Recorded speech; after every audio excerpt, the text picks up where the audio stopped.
Maligayang pagdating sa isa na namang video at sa pagkakataong ito ay pag-uusapan natin ang tungkol sa mga pananatili.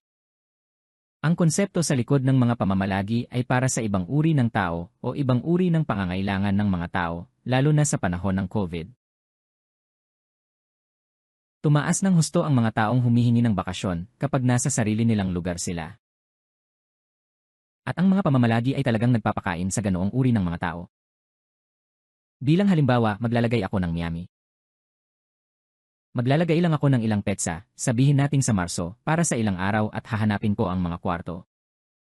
Kaya sa entablado, sa halip na maghanap ng mga resort o hotel, makakahanap ka ng mga bahay, makakahanap ka ng mga apartment para sa ibang iba na paraan ng paggawa nito. Kaya gaya ng nakikita mo, maraming iba't ibang opsyon dito. Ang ilan ay mas maluho, ang ilan ay hindi gaanong luho.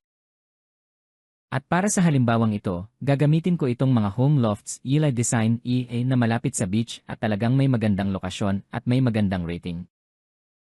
Kaya para maunawaan natin kung ano ang matutuklasan natin sa lugar na ito, gaya ng makikita mo sa kaya sa halip na pumunta sa hotel, pumunta ka sa isang lugar kung saan magkakaroon ka ng sarili mong mga kwarto, sarili mong kusina, sarili mong tuluyan.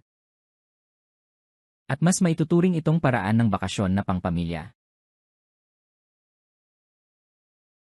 At lalo na kung gusto mong magtagal ng mas matagal sa isang partikular na lugar, malamang na isa itong matalinong paraan para gawin ito. Kaya gaya ng makikita mo sa halimbawang ito, isa talaga itong matalino at modernong apartment. At gaya ng makikita mo sa mga larawan, maganda rin ang lokasyon nito. Kaya bilang halimbawa, kung gusto mong pumunta kasama ang iyong pamilya sa lugar na ito, tiyak na ito ay isang magandang opsyon. Napakagandang lokasyon nito, moderno talaga at magbibigay sa iyo ng isang kahanga-hangang pamamalagi, isang kahanga-hangang pagpipilian. Narito ang impormasyon, syempre, muli, kung ano ang kailangan mong gawin malapit sa lugar na ito, pati na rin ang distansya sa mga paliparan at ang uri ng mga silid. Para sa sitwasyong ito, isa itong loft studio, kaya ito ang ipinakita ko sa iyo sa mga nakaraang larawan. At gaya ng nakikita mo, narito ang mga patakaran at mga amenidad na kasama sa pananatili na ito. Mahalaga rin ang ganitong uri ng reserbasyon. Ang mga kondisyon ay maaaring ibalik hanggang sa isang takdang araw. Kapag pinindot mo ang mga kondisyon, ipapakita nito sa iyo kung nagbubook ka na ngayon, mayroon kang hanggang Pebrero 23 para magkansela at wala kang mga multa sa iyong mga pagbabayad. Kaya ito ang isa sa mga halimbawa kung paano ito gagawin. Siyempre, mayroon kayong mga ganito sa buong mundo, mayroon kayong mga lugar sa Europa, sa Amerika, mayroon kayong mga lugar na may kaugnayan sa bakasyon, ang ilan ay minsan pangay para manatili at pumunta sa ibang lugar. Kaya sabihin nating halimbawa dalawa, gusto mong pumunta sa Malta ng ilang araw at naghanap ka at binibigyan ka rin nito ng parehong uri ng mga opsyon.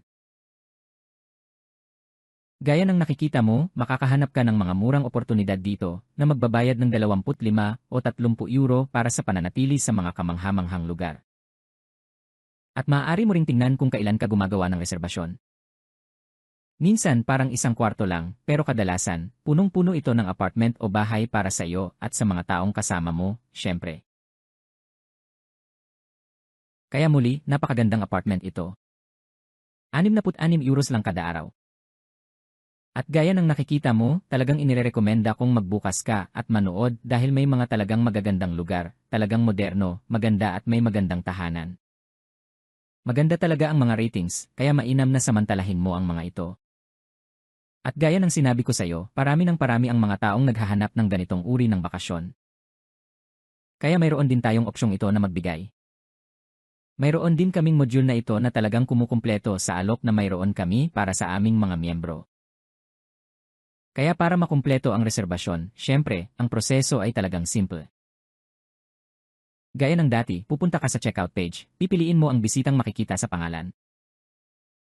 Maaari kang humiling sa tao na matanggap ito at makipag-ugnayan muli sa iyo. Maaari mong gamitin ang iyong mga loyalty points at travel credits.